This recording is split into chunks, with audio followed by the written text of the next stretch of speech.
ಇದು ನಮ್ಮನೆ ಕಿಟಕಿ, ಇದು ಎದುರುಗಡೆ ಮನೆ ಬಚ್ಚಲ್ ಮನೆ ಕಿಟಕಿ. ಗೊತ್ತಾಯ್ತಲ್ಲ? ಒಂದು ಹೆಣ್ಮಗಳು ಇಲ್ಲಿಂದ ಹೇಳ್ತಾಳೆ ಪೊಲೀಸ್ನವ್ರಿಗೆ, ನಾನ್ ದಿನಾ ಸ್ನಾನ ಮಾಡುವಾಗ ಇವನು ಕಿಟಕಿ ತೆಗೆದು ನೋಡ್ತಾನೆ ಅಂತ. ನೀವು ಅಲ್ಲಿ ಕೇಳ್ಬೇಕಾದ ಅವಳು ಕಿಟಕಿ ಹಾಕೊಳ್ಳಿ ಅಂತಲ್ಲ, ನೀವು ಕಿಟಕಿ ಹಾಕೊಂಡು ಆ ಕಡೆ ತಿರ್ಕೋಬೇಕು, ಕಾನೂನು ಎಕ್ಸ್ಪೆಕ್ಟ್ ಮಾಡೋದು. ನಾ ಹೇಳಿದ ಅರ್ಥ ಆಯ್ತಲ್ಲ? ಅವಳು ಕಿಟಕಿ ಹಾಕೊಳ್ಳಿ ಅಂತ ನೀವು ಕೇಳಂಗಿಲ್ಲ, ನೀವು ಕಿಟಕಿ ಹಾಕೊಂಡು ಆ ಕಡೆ ತಿರ್ಕೊಳ್ಳಿ ಅಂತ ಹೇಳ್ಬೇಕು. ಇದು ಕಾನೂನು. ಯಾಕೆ ಅಂತಂದ್ರೆ ಆಕೆಗೆ ಮಾನ ಮರ್ಯಾದೆ ಇದೆ, ನೀವು ಅದನ್ನ ಕಿತ್ಕೊಳ್ಳೋ ಅಂತ ಹಕ್ಕಿಲ್ಲ. ಹಾಗೇನಾದ್ರು ಮಾಡಿದ್ರೆ ನೀವು ಶಿಕ್ಷಿಸಲ್ಪಡಬಹುದು ಅಂತ ಕಾನೂನು ಬರ್ಕೊಂಡಿದೀವಿ ನಾವು ಬರ್ಕೊಳ್ಳುವಾಗ. ರಿವರ್ಸ್ ಕೇಸು, ಗಂಡು ಹುಡುಗ ಸ್ನಾನ ಮಾಡ್ತಾ ಇದ್ದಾನೆ, ಇವಳು ಹೆಣ್ಮಗಳಲ್ಲಿಂದ ನೋಡ್ತಾಳೆ, no offence.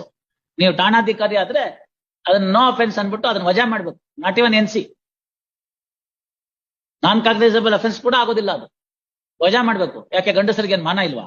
Natural justice, moral ಜಸ್ಟಿಸ್ಗೆ ನಮ್ಮ ಭಾರತದಂತಹ ರಾಷ್ಟ್ರದಲ್ಲಿ ಜಾಗ ಇಲ್ಲ.